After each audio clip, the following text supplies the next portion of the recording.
There's a moment, right before your life changes, when everything still feels normal. The sun still comes through the blinds the same way. The scent of coffee lingers like always. The sound of your spouse walking barefoot across the kitchen floor is still familiar, still comforting. That was how my Tuesday began, ordinary, calm, quiet. Marla sat across from me, pouring almond milk into her cereal like she did every morning. Noah was in his room getting ready for school. Nothing seemed off, not yet.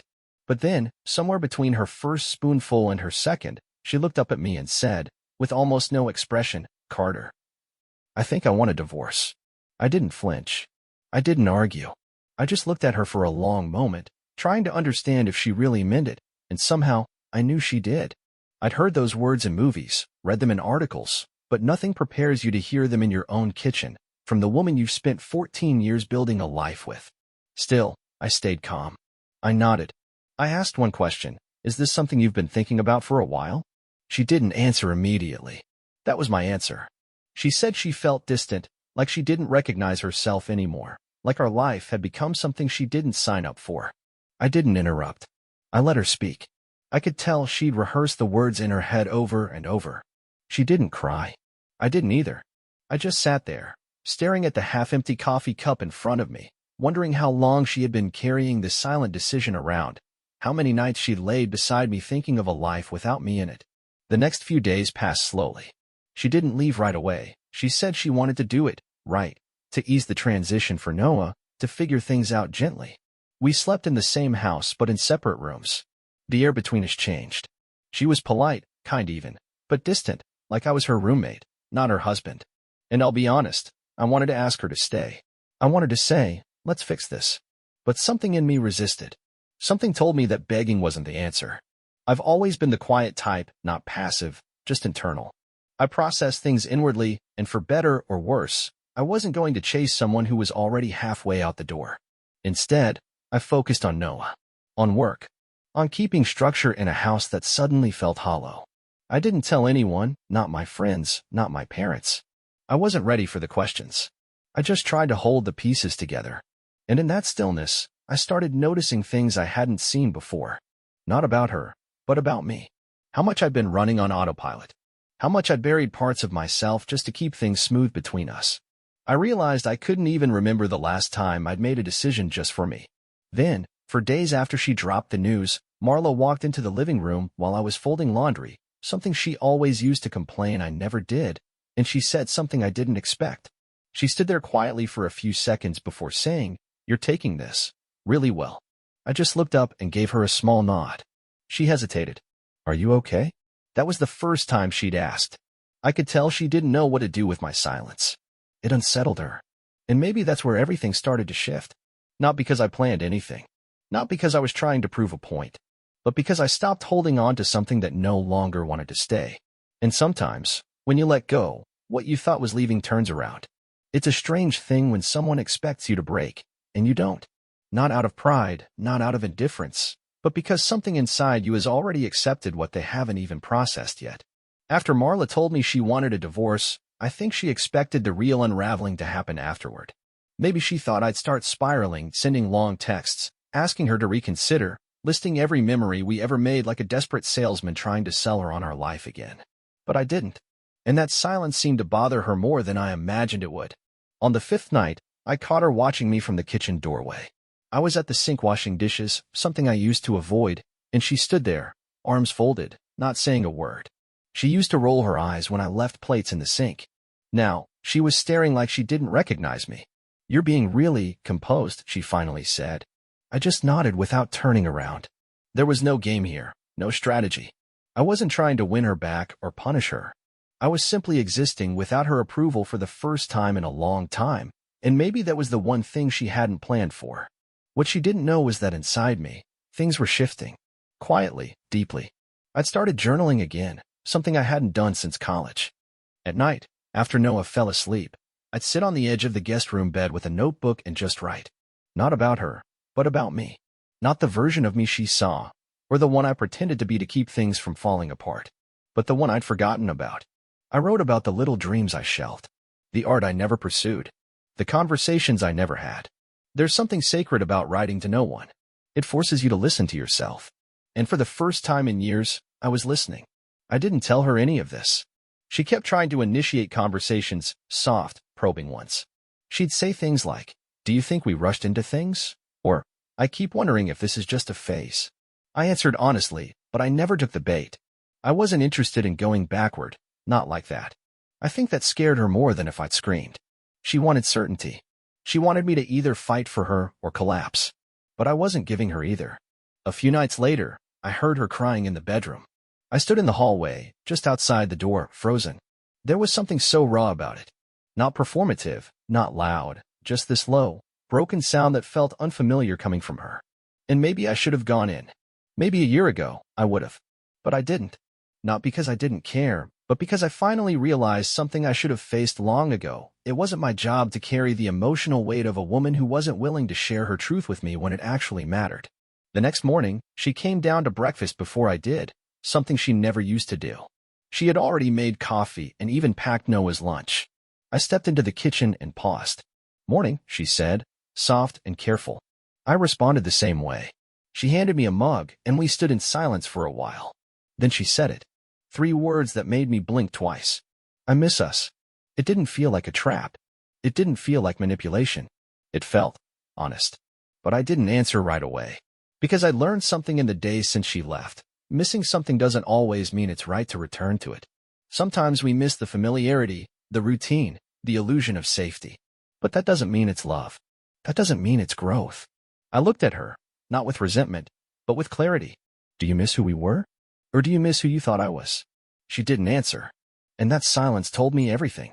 The thing about silence is that it doesn't always mean peace. Sometimes, it just becomes the backdrop for everything left unsaid. And that's what the house felt like the next few days, not cold, not hostile, but filled with an invisible echo. We spoke, sure. We exchanged words about groceries, the laundry, Noah's art project. But none of it touched what we both knew was there, that delicate question hanging in the air between every glance and half-smile. What are we now? One evening, I came home late from a walk. I'd taken the long way around the neighborhood, passing by the old bookstore I hadn't stepped inside in years. The lights were still on.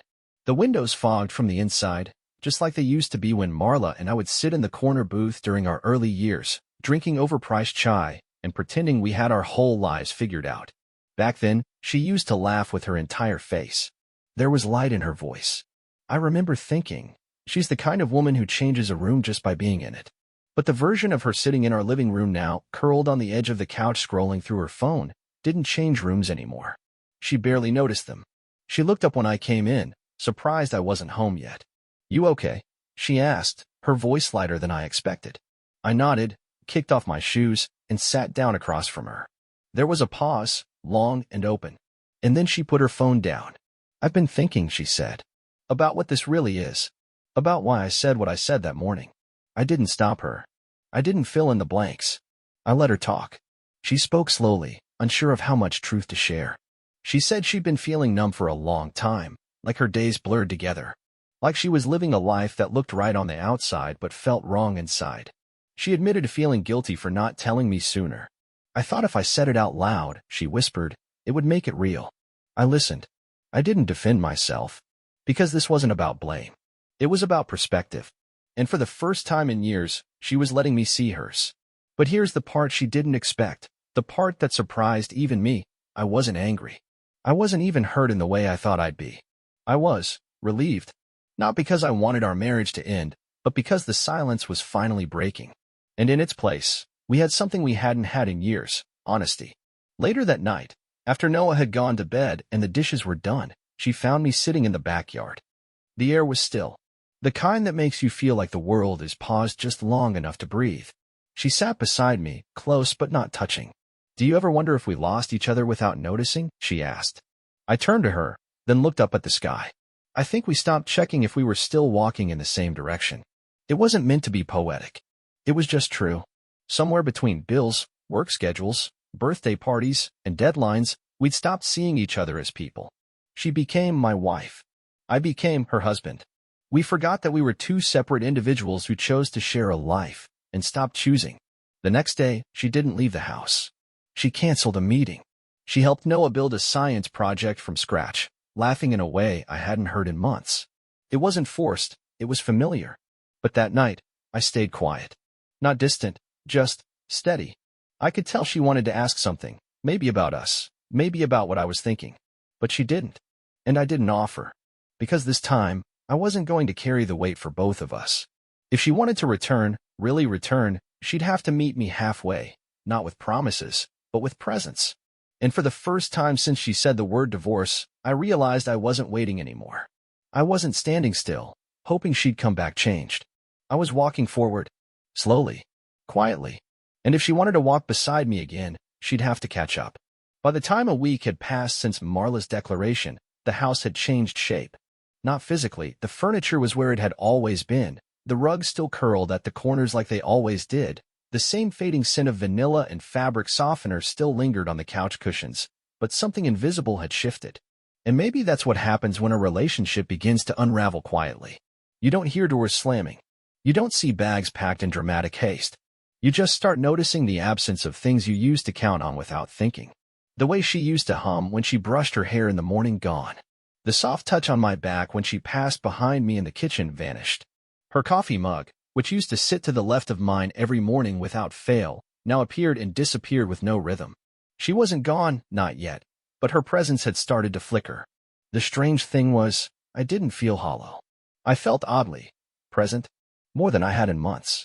I was paying attention again, not just to her or to Noah, but to myself. I started noticing how I felt when I walked through the door after work, how the evening light spilled across the floorboards, how the silence in the house didn't always feel empty. Sometimes it felt like relief. And that realization scared me more than the divorce itself. Because I had always imagined that if she left, I would fall apart. That the life we built would collapse and bury me in the rubble. But instead, I was uncovering something I hadn't expected. I wasn't broken. I was waking up. Marla seemed to sense it. Her energy shifted too, not dramatically, but in small, unmistakable ways. She lingered longer in the rooms I was in. She asked more questions. Not surface-level ones, but questions about how I was feeling, what I was thinking, where my head had been these past few weeks. I answered truthfully, but I never gave her what she seemed to be hoping for. I didn't say I missed her. I didn't talk about forgiveness. I didn't ask her to stay. I didn't push her away either. I simply let her see me, as I was, not as I had been when I was clinging to the version of us I thought still existed. One night, she knocked softly on the guest room door, the room I'd made my own without fanfare. I looked up from the book I wasn't really reading, and she stood there, looking more uncertain than I'd seen her in years. "Can I come in?" she asked, her voice low. I nodded, and she sat at the edge of the bed, not facing me, her hands folded in her lap like a child waiting to be scolded. "I don't know what I'm doing," she said after a long silence. "I thought I needed distance. I thought it would help me figure things out. But now, you seem clearer, and I feel more lost." Her honesty wasn't manipulative. It wasn't designed to pull me back. It was real, and that made it harder to sit with. I didn't rush to respond. I let the words settle between us. "You made a choice," I finally said. "You asked for space, and you have every right to that. But you don't get to control what I find in it." That wasn't meant to hurt her, and I think she knew that. It was just the truth. In her silence, she had expected me to stand still. But I hadn't. I'd moved, slowly but deliberately, away from who I was when we started this marriage and toward the person I was becoming without her influence shaping me every step. She left the room that night without saying anything else. And yet, something about her posture, the way she paused at the door before closing it behind her, told me everything I needed to know. She was beginning to realize that the man who used to orbit her emotional gravity no longer did. And for the first time since she asked for a divorce, I allowed myself to wonder, what if I didn't want her to come back? The hardest part wasn't the loneliness. It was realizing how many moments in our marriage I had confused routine with connection. The quiet dinners, the polite goodnights, the autopilot kisses goodbye in the morning for so long. I believed those things meant we were fine. But in the stillness that followed her asking for a divorce, I started seeing those moments for what they really were, signs that we had stopped being intentional with each other. Somewhere along the way, love became assumed, not expressed. And in that assumption, it began to fade, not with a crash, but with a whisper. I spent the following days doing small things I used to put off. I organized the hallway closet, something she'd mentioned for years but I never got around to. I replaced the burnt-out porch light. I finally fixed the squeaky cabinet in the kitchen that had driven all of us crazy for months. But I didn't do any of it for her. I did it because I realized how long I had let myself live in unfinished spaces. Not just physically, but emotionally. I had gotten used to waiting for the right time, for her mood to be better, for things to feel less tense, and in the process, I let the walls of our life slowly shift into something that felt more like surviving than living. Marla noticed. She started coming home earlier. She lingered in conversations that used to end after a few words. She stopped sleeping in the bedroom with the door fully shut. One night, after putting Noah to bed, she sat beside me on the living room floor while I worked on a puzzle we hadn't touched since last Christmas. No words. Just quiet, side-by-side silence. For a moment, it almost felt like the version of us that used to be, before the distance, before the decisions, before the invisible wall. But that's the thing about familiarity, it can trick you. It can make you believe that shared space is the same as shared intimacy. That because someone is near, they're with you. And I had to remind myself, sitting there next to her, that comfort isn't always connection. Sometimes it's just history playing tricks on you. She eventually broke the silence. "You're different," she said softly. Not in a bad way. Just, you feel farther away, even though you're right here. I didn't look up. I just placed another piece into the puzzle and replied, "I think I'm finally getting close to myself again." She didn't respond right away. When I finally glanced at her, I saw something behind her eyes, not regret, exactly. Something more complicated. A quiet understanding that I wasn't trying to win her back. That I wasn't frozen in place, waiting for her to come around. The next day, she asked if we could talk. Not about schedules or school pickups, but about us. She said she hadn't told anyone about the divorce, not her sister, not her mom, not even her closest friend. She said it felt too soon, too uncertain. I thought I was sure, she admitted. But when I walked out, I expected you to fall apart. And when you didn't, it made me question everything. I listened, but I didn't rush to fill the silence with validation. Because something in me had shifted for good. Not in a cruel way, I didn't want her to suffer. But I finally saw that the version of love I'd been holding on to wasn't the same one she had walked away from. We were no longer tethered by need or fear. And that scared her more than losing the marriage itself. That night, she stayed up late, sitting at the kitchen table, rereading old journals. I passed by quietly, heading to bed, and she looked up. "Do you think people can come back from something like this?" she asked. I paused for a moment, then said gently, "I think people can grow. But the question isn't whether you come back. It's whether you come back changed." And with that, I kept walking. Not out of spite, but because growth sometimes means choosing not to stop where you used to wait. There's a strange comfort in repetition. It's easy to get lost in the pattern of daily life, dishes, lights off, coffee made, work done, and assume that things are holding together simply because they aren't falling apart. But now, every small moment felt like a quiet rehearsal for something neither of us had the courage to name out loud. That Tuesday morning, she sat across from me in the kitchen. Same seat, same mug, same tired cardigan she always wore when the weather dipped. It could have been any Tuesday from the last 10 years, and yet, everything about it felt like a whisper of an ending we hadn't signed off on yet. She asked how I slept. I said fine. She mentioned needing to pick up something from the pharmacy. I nodded. Our voices sounded normal, but our eyes kept darting, hers to my hands, mine to the clock. It was like we both knew that if we let the silence linger even a second too long, it would fill with everything we hadn't said since that morning she asked for the divorce. And neither of us was sure what would happen if it did. But here's what surprised me most. I didn't feel broken. I didn't feel angry or abandoned. I felt centered. Not invincible, just calm.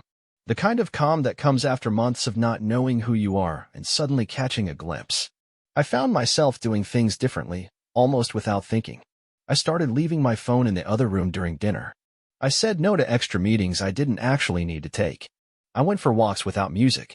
Not because I needed escape, but because I needed to feel time again, without distraction or demand.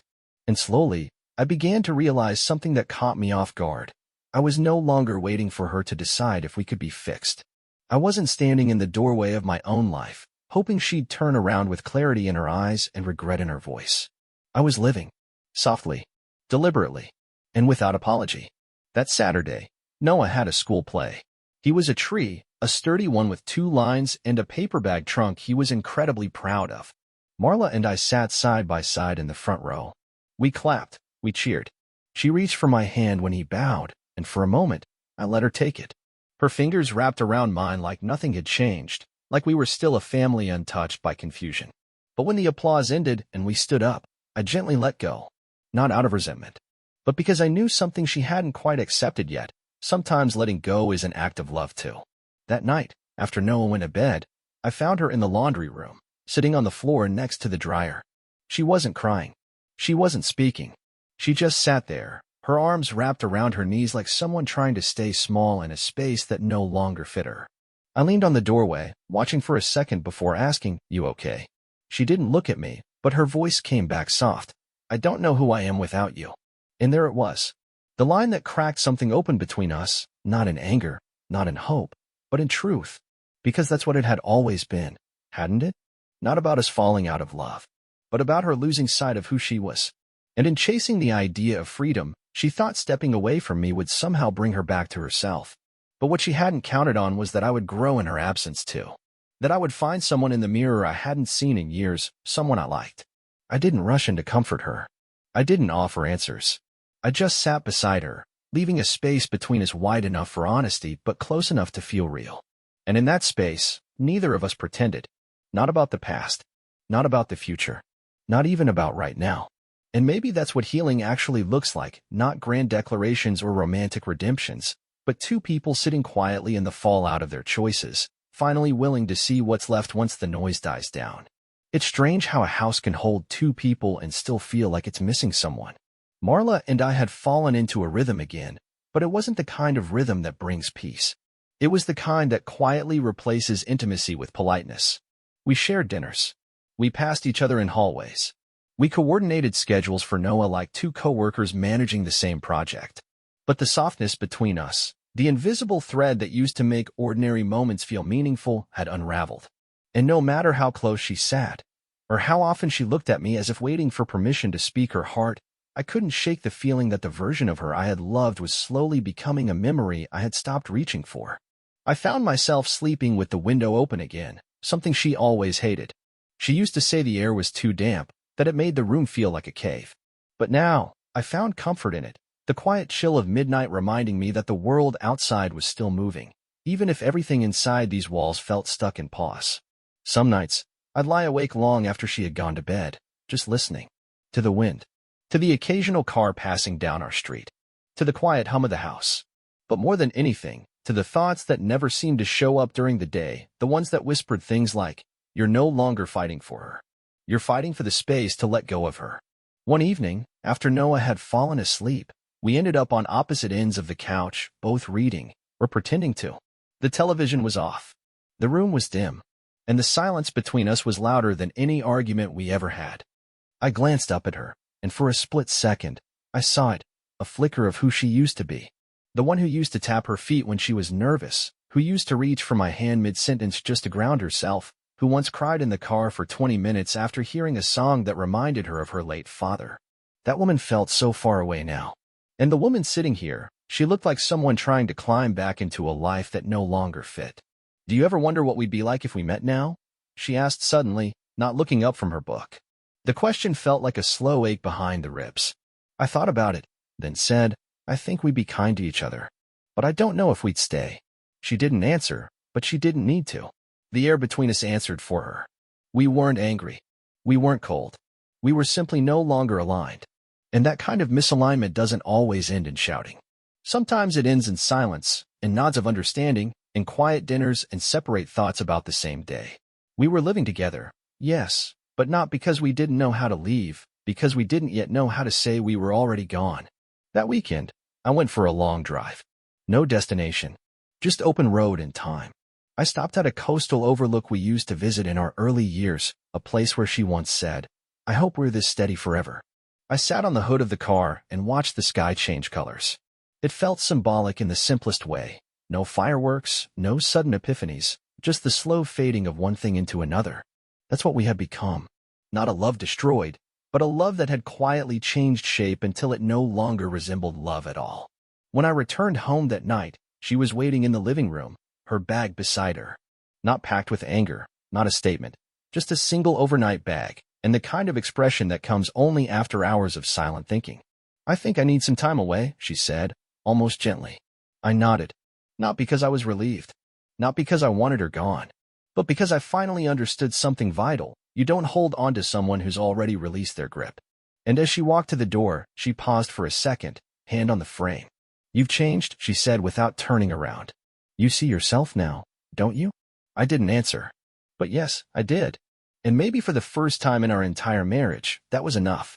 Weeks passed after she left, quietly, without drama, without any final, dramatic scene. The house didn't feel abandoned, and I didn't feel abandoned either. It just felt still. I kept waking up early, out of habit, expecting to hear the soft rustle of her morning routine. But what met me instead was something new, a soft sense of space.